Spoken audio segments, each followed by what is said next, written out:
Bonjour, cette vidéo s'adresse à des élèves de seconde. Il sera question de déterminer une équation réduite d'une droite.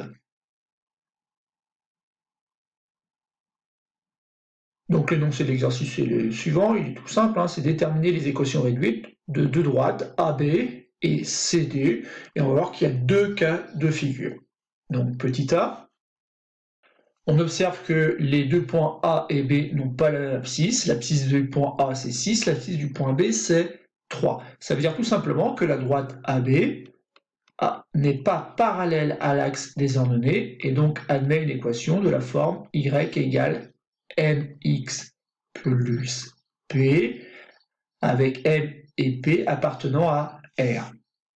Il faut donc déterminer dans cette expression la valeur de m et la valeur de p, puisque x et y représentent en fait les coordonnées d'un point m qui appartiendra à la droite AB.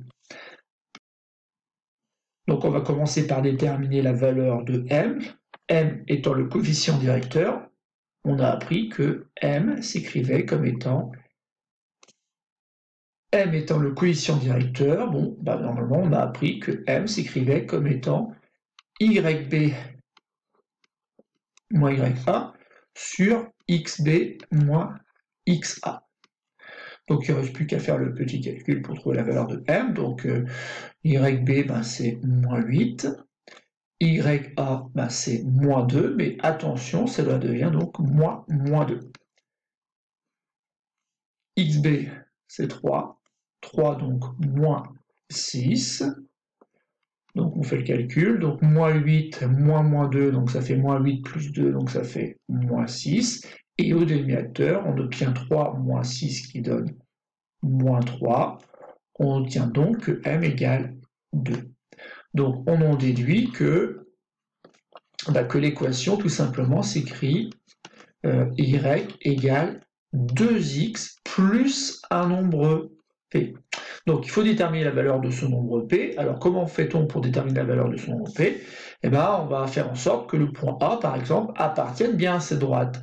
Alors ça veut dire quoi? Ça veut dire tout simplement que les coordonnées du point A, YA et XA, donc l'ordonnée et l'abscisse, vérifient donc l'équation. Or, YA, c'est moins 2, et XA, c'est 6. Donc ça fait moins 2 est égal à 2 fois 6 plus un nombre P, et c'est ici le nombre P là qu'il faut donc déterminer. Et donc on a moins 2 est égal à 12, plus un nombre P, on induit assez facilement donc que le nombre P est égal à moins 2, moins 12, et donc P est égal à moins 14. Et donc, conclusion, la droite AB admet pour équation, donc y égale 2x moins 14. Bon, ça c'est ce que j'ai trouvé. Après, bien sûr, il faut être assez critique et être capable de vérifier, ou plutôt de valider que oui, ça fonctionne bien, parce que notamment ça passe par le point B. Autrement dit, ici, je vais faire une petite vérification pour voir si le point B appartient bien à cette droite qui a pour équation y égale 2x moins 14. Alors comment on fait la vérification? On prend l'abscisse de B, xb, je vais lui enlever 14, donc ça fait 2 fois 3 moins 14, donc ça fait 6, 6 moins 14, je trouve moins 8. Et moins 8, l'ordonnée du point B, donc ça valide le fait que la droite passe par le point B. Donc voilà, donc on a répondu à la première consigne qui était donc de déterminer l'équation de la droite AB.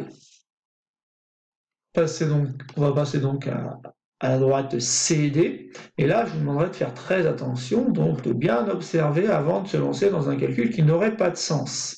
Alors pourquoi je dis ça?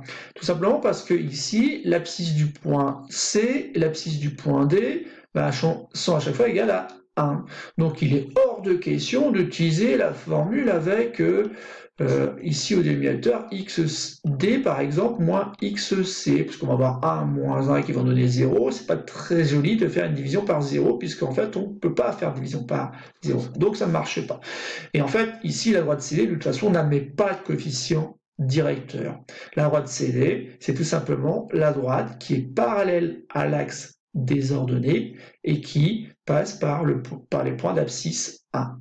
Et donc ici, c'est immédiat. On peut simplement écrire xc égale xd. Donc l'équation de la droite CD, c'est tout simplement x égale 1. C'est terminé, c'est beaucoup plus rapide. Alors ce qui peut être parfois un petit peu choquant pour un élève de seconde, c'est qu'ici on n'a pas la même équation. Mais oui, mais c'est normal, puisqu'en fait on n'est pas sur la même droite, ou plutôt la même famille de droites. Ici on est sur des droites qui sont en fait parallèles avec ces ordonnées. Donc ici, il n'y a pas de problème. Tous les points qui appartiennent à ces droites-là ont forcément pour abscisse 1. Et pour ordonnée, ben, ça dépend. Et tous les points, que ce soit le point N ou le point N, ont pour abscisse 1. C'est ce qui caractérise donc ces droites C. Donc voilà, c'est tout pour cette petite vidéo. Donc voilà, c'est assez simple, mais par contre, je vous demanderai de bien distinguer donc les deux cas de figure. Soit la droite n'est pas parallèle à l'axe des ordonnées, et auquel cas on commence par chercher le coefficient directeur. Soit la droite est parallèle à l'axe des ordonnées, dans ces cas-là, c'est très rapide. Il suffit simplement d'écrire que x égale 1 ici, ou x égale c de manière plus générale.